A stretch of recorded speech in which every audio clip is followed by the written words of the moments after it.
एक लाश, एक सुनसान टापू और ऐसा राज जो सालों से छिपा था। पूरी कहानी जानने के लिए अंत तक देखिए। कहानी की शुरुआत में हम अमेरिका के एक छोटे से टाउन में लोगों को नदी किनारे पिकनिक मनाते हुए देखते हैं। लेकिन तभी अचानक बिना किसी इंसान के एक बोट नदी में तैरती हुई उनके करीब आई। लेकिन बोट के अंदर जो मिला वो देखकर ये लोग हैरान रह गए। इस बोट के अंदर एक बुरी तरह से गली सड़ी डेड बॉडी थी। ये शरीर बहुत ज्यादा बुरी हालत में था। जल्द ही वहाँ का पुलिस चीफ जॉन हॉकिंस वहाँ पहुँच गया। हॉकिंस के आने से पहले ही फोरेंसिक ऑफिसर कॉनी वहाँ पहुँच चुकी थी। उसने हॉकिंस को बताया कि डेड बॉडी बहुत बुरे हाल में है और इसके शरीर में हड्डियां तो है ही नहीं, सिर्फ मांस बचा है। ये बहुत अजीब सा केस था। ऐसा लग रहा था किसी ने हड्डियां निकाल ली हो, जो कर पाना आमतौर पर नामुमकिन सा लगता है। शरीर को पोस्टमार्टम के लिए भेज दिया गया। जेकब नाम के डॉक्टर ने शरीर का निरीक्षण किया। पूरी जांच पड़ताल के बाद जेकब ने हॉकिंस को बताया कि ऐसा ही लग रहा है कि किसी ने बड़े ही ध्यान से सारी हड्डियां निकाल ली हों। लेकिन सोचने की बात यह है कि ऐसा किया कैसे होगा उसने। जेकब को इस शरीर के अंदर एक मधुमक्खी जैसा कीड़ा भी मिला। इस कीड़े को जेकब ने एक जार में बंद कर दिया था। हॉकिंग ने कॉनी को ये जार दिया ताकि इसे ध्यान से रख दिया जाए। हो सकता है ये सबूत के तौर पर काम आ जाए और मौत के कारण का पता लगाया जा सके। जल्द ही कॉनी को इस आदमी का नाम पता चला। इस आदमी का नाम था डॉक्टर कोल पार्सन्स। वो एक साइंटिस्ट है जो लगभग एक साल पहले यहाँ रहने आया था। उन्हें इस आदमी का वॉलेट और कुछ सामान बोट पर ही मिला। वो पहले यूनिवर्सिटी में एक प्रोफेसर हुआ करता था, लेकिन फिर उसने सब कुछ छोड़ दिया और अकेले जाकर नदी के किनारे रहने लगा, जंगल के बीचों बीच। हॉकिंस को इस केस की अच्छे से जांच करने के लिए उस आदमी के घर जाना होगा। इसके बाद हम मैग नाम की एक लड़की को देखते हैं जो कि हॉकिंस की एक्स गर्लफ्रेंड है। मैग पुलिस के लिए जंगल की गाइड के तौर पर काम करती थी। हॉकिंस ने मैग से मिलकर इस केस के बारे में पूरी जानकारी दी। मैग उस साइंटिस्ट को जानती थी। लगभग एक साल पहले मैग ने उस साइंटिस्ट की कुछ सामान लाने में मदद भी की थी। वो जानती थी कि ये साइंटिस्ट किसी एक्सपेरिमेंट पर काम कर रहा है, लेकिन इस एक्सपेरिमेंट के बारे में ज्यादा कुछ नहीं पता उसे। हॉकिंस ने मैग को अपने साथ चलने के लिए कहा ताकि इस केस की अच्छे से छानबीन हो सके और मैग इसके लिए तुरंत मान भी गई। हॉकिंस ने जेकब को भी साथ आने को कहा। इस छानबीन पर चलने से पहले हॉकिंस ने कुछ सूचना इकट्ठी की और तभी उसे एक और परेशान कर देने वाली खबर मिली। उस साइंटिस्ट की एक छोटी बेटी भी थी जो लगभग एक साल पहले गायब हो गई थी और उसे आज तक कोई नहीं ढूंढ पाया। अगले ही दिन हॉकिंस, मैग और जेकब ने सारा सामान बांधा और घने जंगल की ओर निकल पड़े। इस सफर का कुछ हिस्सा उन्हें बोट से तय करना होगा ताकि वो साइंटिस्ट के केबिन तक पहुंच सके। जब ये लोग रास्ते में थे तो अचानक कॉनी का फोन आया। कॉनी ने बताया कि जो कीड़ा इस आदमी के शरीर में मिला है वो कल तो मर गया था और आज फिर से जिंदा हो गया। कॉनी ने पूछा कि क्या मैं इस कीड़े को जांच के लिए लैब में भेज दूं, लेकिन हॉकिंस ने कहा कि मेरे लौटने का इंतजार करो। कॉनी ने यह भी बताया कि जब साइंटिस्ट की बेटी गायब हुई थी तो उसकी पत्नी का दिमागी संतुलन हिल गया था और उसे 3 महीने तक अस्पताल में रखा गया था। वो बार बार अपने पति को ही अपनी बेटी के गायब होने के लिए जिम्मेदार ठहरा रही थी। जैसे जैसे रात हुई हॉकिंस, मैग और जेकब अपनी मंजिल तक पहुंचे। कभी नदी किनारे जो सुंदर घर हुआ करता था वो अब एक डरावना अकेला कैबिन बन चुका है जहाँ कोई नहीं आता जाता, किसी तरह का कोई रखरखाव नहीं है। मैग ये देखकर बहुत दुखी हुई क्योंकि जब एक साल पहले वो यहाँ आई थी तो ये जगह बहुत खूबसूरत थी। हॉकिंस ने मैग और जेकब को बाहर रुकने को कहा और उसने पहले अंदर जाकर देखा कि वहाँ कोई खतरा तो नहीं है। उसने आवाज भी लगाई कि शायद अंदर कोई हो, लेकिन ये जगह पूरी तरह तहस नहस हो चुकी थी। सारा सामान, फर्नीचर इधर उधर बिखरा हुआ था और ये तो देखकर ही पता चल रहा था कि यहाँ काफी समय से कोई नहीं रह रहा। जब हॉकिंस ने इस जगह की छानबीन शुरू की तो उसे कुछ अजीबोगरीब चीजें मिली, जैसे अजीब तरह से हिलती हुई छत, जिसे देखकर ऐसा लग रहा था मानो वो जिंदा हो। जल्द ही हॉकिंस को एक कमरा मिला जिसका दरवाजा बहुत अच्छी तरह से बंद किया गया था। उसने अभी के लिए ये दरवाजा नहीं खोला और बाहर मैग और जेकब को बुलाने गया।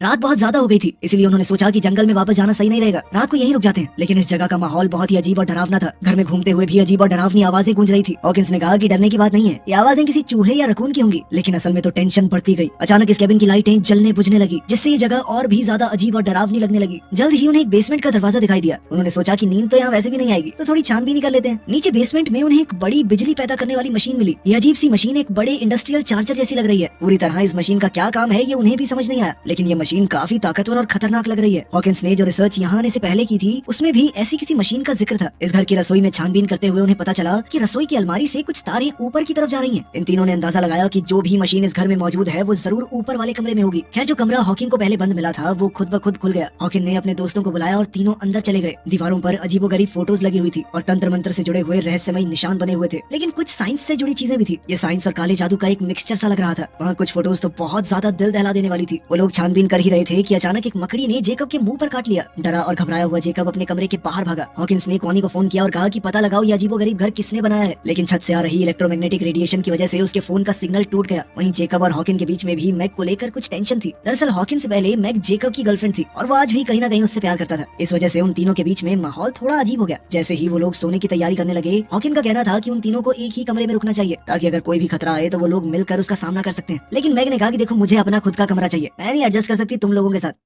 रात को जेकब बहुत बीमार हो गया, शायद उस मकड़ी के काटने की वजह से। कोई भी ठीक से नहीं सो पा रहा था। मैग हॉकिंस के कमरे में आ गई क्योंकि उसे लग रहा था कि इस जगह में कोई बहुत ही बुरी सी शक्ति है। हालांकि उसने आज तक जंगल में बहुत सी रातें अकेली बिताई हैं, लेकिन इस जगह का एहसास कुछ अलग सा है। कोई बहुत बुरी शैतानी शक्ति मौजूद है यहाँ पर। बातों बातों में ये दोनों करीब आ गए और इनके बीच में नजदीकियां बढ़ने लगी। तभी हम देखते हैं कि छत से खुद ब खुद एक सीढ़ी नीचे की तरफ आई। जेकब की हालत बद से बदतर होती जा रही थी। ऐसा लग रहा था मानो वो पूरी तरह से अपने वश में नहीं है। अचानक बाहर से कुछ आवाज आई। मैग और हॉकिंस ने जल्दी से कपड़े पहने। वो हथियार उठाकर बाहर निकले तो सामने एक औरत उनकी तरफ बंदूक बंदूक ताने खड़ी थी। ये औरत कोई और नहीं बल्कि लिंडा है, डॉक्टर कोल पार्सन की बीवी, जो अपने गुमशुदा पति को ढूंढती हुई यहाँ आई थी। हॉकिंस ने उसे समझाया कि मैं पुलिस वाला हूँ और तुम्हारे पति की डेड बॉडी मिल चुकी है नदी के किनारे। लिंडा को समझ आ गया कि ये लोग उसे कोई नुकसान नहीं पहुंचाएंगे, तो उसने अपनी बंदूक नीचे कर ली। जब ये लोग बातचीत कर रहे थे तो मैग बेसमेंट में गई ताकि कैबिन की बिजली को वापस लाने का कोई तरीका ढूंढा जाए। तभी हमने वहाँ बच्ची की एक डरावनी परछाई देखी जो मैग का पीछा कर रही है। मैग को वहाँ एक गुड़िया मिली जिसे उसने अपने साथ रख लिया। तभी हॉकिंस ने देखा कि जेकब वहाँ नहीं है और वो उसे ढूंढने बाहर चला गया। बाहर जाकर उन्होंने देखा कि ऊपर वाले कमरे में कुछ अजीब सी आवाजें आ रही हैं। हॉकिंस, मैग और लिंडा छत की तरफ बढ़ने लगे तो देखा कि जेकब इस अजीबोगरीब मशीन में फंसा हुआ है। उन्होंने जेकब को खींचकर बाहर निकाला, लेकिन ऐसा लग रहा था मानो जेकब अब जेकब रहा ही नहीं, वो पूरी तरह से खोया खोया लग रहा था। इसी घटना के दौरान लिंडा को अपनी खोई हुई बेटी की आवाज सुनाई दी जो ऊपर वाले कमरे से अपनी माँ को आवाज लगा रही है। जेकब को मशीन से निकालने के बाद हॉकिन और बाकी लोगों ने जेकब से सवाल पूछे कि ये मशीन आखिर शुरू कैसे हुई है और वो ऊपर वाले कमरे में क्या करने गया था। जेकब बेचारा घबराया और कमजोर सा लग रहा था। वो बार बार यही बात दोहरा रहा था कि मुझे नहीं पता ये सब कैसे हुआ।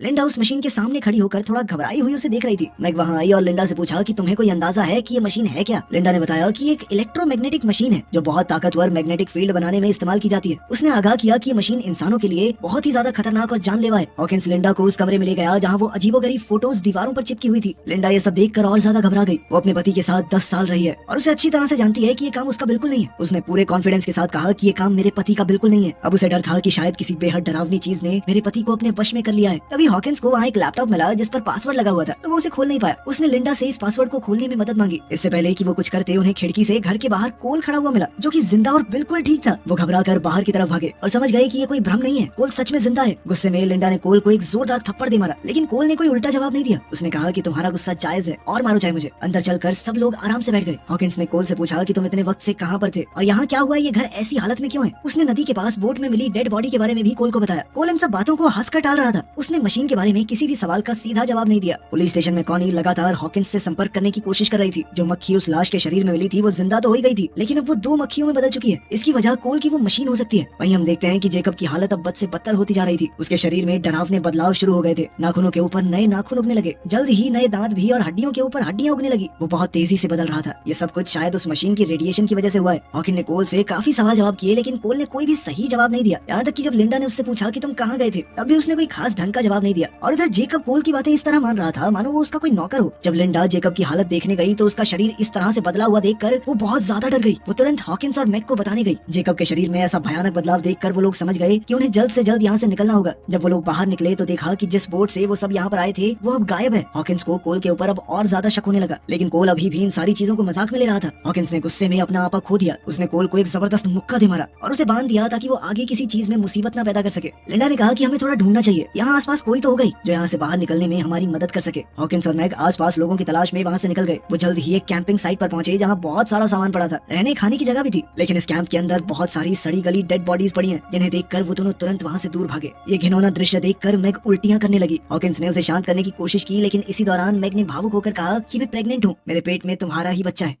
इस वक्त कैबिन में लिंडा कोल के साथ अकेली थी। लिंडा ने जब सच की कड़ियों को जोड़ना शुरू किया तब उसे समझ आया कि कोल ने बहुत सी सच्चाई सबसे छुपा कर रखी है। उसने कोल के लैपटॉप के पासवर्ड में टिंकरबेल डाल दिया, जिससे लैपटॉप तुरंत खुल गया। दरअसल कोल उसे पहले इसी नाम से पुकारा करता था। थोड़ी छानबीन के बाद उसे लैपटॉप में कुछ डरावनी वीडियोस मिली जिसमें कोल ने कई लोगों पर एक्सपेरिमेंट किया। हर आदमी जो उस मशीन से गुजरा वो अपने अंदर एक बुरी शक्ति के साथ बाहर आया, जैसे कि कोई बुरी ताकत उनके ऊपर कब्जा कर लेती हो। लिंडा को ये भी पता चला कि कोल खुद भी इस मशीन से गुजर चुका है और नदी के किनारे जो लाश मिली थी वो सच में कोल की ही है। और अब जो कोल उनके सामने है वो उसका पति नहीं, एक वैश्य दरिंदा है जिसे इस मशीन ने बनाया है। इन वीडियोस में उसने ये भी देखा कि कोल ने अपनी खुद की बेटी को भी इस भद्दे एक्सपेरिमेंट में बलि चढ़ा दिया। इसी बीच कोल ने लिंडा को उस कमरे में बंद कर दिया ताकि वो उसके काम में अड़चन न डाल पाए। जब हॉकिंस और मैग वापस लौटे उन्होंने देखा कि कोल वहाँ से गायब है। हॉकिंस ने मैग को बाहर ही इंतजार करने को कहा ताकि वो अंदर जाकर देखे कि कोई खतरा तो नहीं है। उसने अपनी बंदूक उठाई और अंदर गया। जेकब का शरीर अचानक अंदर से खुलने लगा और एक खतरनाक जीव उसके बचे हुए शरीर से बाहर निकल आया, जिसने तुरंत हॉकिंस पर हमला कर दिया। हॉकिंस ने अपनी पूरी ताकत से इस दानव का सामना किया। ठीक तभी मैग अंदर आ गई और इस दानव पर गोली चला के उसे मार गिराया। इस भयानक दृश्य को देखकर हॉकिंस ने फैसला किया कि उन्हें इस मशीन को खत्म करना होगा ताकि ये पागलपन खत्म किया जा सके। उसने मैग की सुरक्षा के लिए उसे बाहर भेजा और मशीन को जलाने की तैयारी करने लगा। इसके लिए उसने पेट्रोल और देसी बमों का इस्तेमाल किया। जल्द ही लिंडा उस कमरे से बाहर निकल आई, हाथ में कुल्हाड़ी लिए। वो कोल को किसी भी हालत में खत्म कर देना चाहती थी। जब वो बेसमेंट में पहुंची तो उसने देखा कि उसकी बेटी मशीन के अंदर जा रही है। भावुक होकर लिंडा भी मशीन के अंदर चली गई और इस खतरनाक ताकत का शिकार बन गई। बाहर इसी महीने शिकार हुए लोग जंगल में कहीं कहीं से कैबिन की तरफ बढ़ने लगे। मैग जितने लोगों को मार सकती थी उन्हें मारती रही, लेकिन कोई फायदा नहीं था क्योंकि जंगल से ये अजीबोगरीब गरीब इंसान बहुत ज्यादा तेजी से बाहर आने लगे। उधर बेसमेंट में हॉकिंस को पेट्रोल मिला और वो उसे उठाकर ऊपर वाले कमरे में जाने लगा। अब लिंडा का शरीर भी काफी हद तक बदल चुका था, जिस वजह से मैग को मजबूरी में उसे भी गोली चलाकर खत्म करना पड़ा। ऊपर वाले कमरे में हॉकिंस और कोल के बीच हाथापाई शुरू हो गई। कोल ने हॉकिंस की 2 उंगलियां मुंह से काट कर अलग कर दी। हॉकिंस ने एक लोहे की रॉड से कोल का सर कुचल दिया। मौका मिलते ही हॉकिंस ने मशीन को आग लगा दी। आग बहुत जल्दी फैलने लगी थी, इसलिए हॉकिंस ने चिल्लाकर मैग को बाहर जाने के लिए कहा। मैग तो बाहर चली गई, लेकिन कोल दोबारा उठ गया और उसने हॉकिंस को पकड़ लिया ताकि वो बच कर न जा पाए। एक बड़े धमाके से पूरा घर उड़ गया और सब कुछ तबाह हो गया, लेकिन हॉकिंस ने उसे रोकने के चक्कर में अपनी जान कुर्बान कर दी। अब मैग अकेली रह गई थी और हर तरफ से अपने ऊपर हमला होता देखकर वो सुन्न पड़ गई। 8 महीने बाद हम देखते हैं कि मैग अपने घर पर एकदम सही सलामत है। कॉनी उसके पास आई ताकि हॉकिंस का कुछ सामान उसे दे सके। जैसे ही कॉनी सामान देकर गई, उसने ये सारा सामान जला दिया। इसके बाद हमने देखा कि मैग का सड़ा गला शरीर पेड़ के नीचे पड़ा था, जिससे पता चलता है कि असली मैग तो मर चुकी है। ये मशीन का बनाया हुआ एक बहरूपिया है और ये पक्की बात है कि उसके पेट में जो बच्चा है वो भी आम तो नहीं होगा। वीडियो पसंद आई तो लाइक कर देना, चैनल को सब्सक्राइब कर लेना। मिलते हैं अगली वीडियो में।